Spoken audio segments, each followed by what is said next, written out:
ಮಾಡಿದ್ವಿ.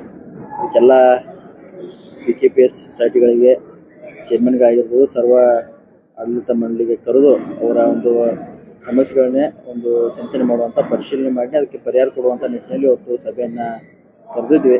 ಅದಕ್ಕೆ ಅತಿ ಯಶಸ್ವಿಯಾಗಿ ತಾವೆಲ್ಲರೂ ನೋಡ್ದಂಗೆ ಅತಿ ಯಶಸ್ವಿಯಾಗಿ ಕಾರ್ಯಕ್ರಮ ನಡೆದಿದೆ.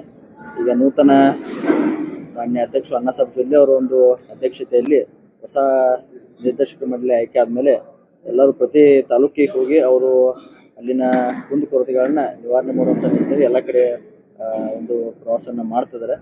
ಇದಕ್ಕೆ ಆ ನಿಟ್ಟಿನಲ್ಲಿ ಇವತ್ತು ವಿಶೇಷವಾಗಿ ಬೆಳಗಾವಿ ತಾಲೂಕಿನ ನಾವು ನಿರ್ದೇಶಕಕ್ಕೆ ಆಯ್ಕೆ ಆಗಬೇಕಾದ್ರೆ ಅಧ್ಯಕ್ಷರು ಅಣ್ಣಾಸಾಹೇಬ್ ಜೊಲ್ಲೆ ಅವರಾಗಿರ್ಬೋದು, ಅರಬಾವಿ ಮತಕ್ಷೇತ್ರ ಶಾಸಕರಾದಂಥ ವತ್ಸನ್ ಜನಗಳ ಅವರಾಗಿರ್ಬೋದು, ಬೆಳಗಾವಿ ಜಿಲ್ಲೆ ಉಸ್ತುವಾರಿ ಮಂತ್ರಿಗಳಂತ ತಂದೆ ಸತೀಶ್ ಜಾರಕಿಹೊಳಿ ಇವರೆಲ್ಲರ ಒಂದು ಸಹಕಾರದೊಂದಿಗೆ ಅತಿ ಒಂದು ಕಿರಿಯ ವಯಸ್ಸಲ್ಲಿ ಇವತ್ತು ಈ ಸ್ಥಾನಕ್ಕೆ ಜವಾಬ್ದಾರಿ ಒಂದು ಸ್ಥಾನಕ್ಕೆ ಒಂದು ಕಾರ್ಯ ಮಾಡಲಿಕ್ಕೆ ಒಂದು ಅವಕಾಶವನ್ನು ಮಾಡಿಕೊಟ್ಟಿದ್ದಾರೆ. ಅದ್ರ ಜೊತೆಗೆ ಮೊನ್ನೆ ತಾನೇ ಅಪೆಕ್ಸ್ ಬ್ಯಾಂಕಿನ ಒಂದು ಇದರ ಸಲಾಗಿ ಅವರು ಕೂಡ ನಾಮಿನೇಟನ್ನು ಬೆಳಗಾವಿ ಜಿಲ್ಲಾ ವಿದ್ಯಾರ್ಥಿ ಬ್ಯಾಂಕ್ ವತಿಯಿಂದ ಅಪೆಕ್ಸ್ ಬ್ಯಾಂಕಿನ ಒಂದು ಪ್ರತಿನಿಧಿಯಾಗಿ ಕಳಿಸಿದ್ದಾರೆ. ಅದಕ್ಕೆ ಎಲ್ಲರೂ ಇವರ ಸಹಕಾರದೊಂದಿಗೆ ಇವತ್ತು ನಾವು ಆ ಕಾರ್ಯವನ್ನು ನಿರ್ವಹಿಸ್ತೇವೆ. ಅದಕ್ಕೆ ಎಲ್ಲರಿಗೂ ನಾನು ಈ ಸಂದರ್ಭದಲ್ಲಿ ಕೃತಜ್ಞತೆ ಸಲ್ಲಿಸಲಿಕ್ಕೆ ಬಯಸುತ್ತೇನೆ. ಸ್ವಲ್ಪ ಜವಾಬ್ದಾರಿ ಜಾಸ್ತಿ ಆಯ್ತು ಅನ್ಸುತ್ತೆ, ಯಾಕಂದ್ರೆ ಈಗ ಅಲ್ಲಿ ಘಟಾನುಘಟಿ ನಾಯಕರಿದ್ದಾರೆ apex bank.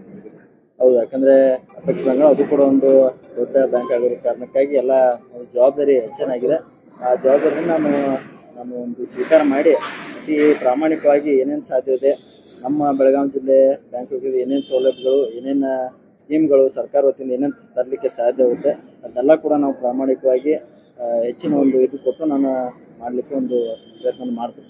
Apex bank, DCC bank ಒಂಥರ ಕೊಂಡಿತಾರಲ್ಲ, ಅಲ್ಲಿಂದ ಏನು ಭಾಳ ಯೋಜನೆಗಳು ಅದಾವೆ. ಹೌದು, ಅದನ್ನೆಲ್ಲ ತಿಳ್ಕೊಳ್ಳೋಕ್ಕೆ ಮತ್ತು ಅದು ತರಕ್ಕೆ ಸಮಯ ಹಿಡಿತು.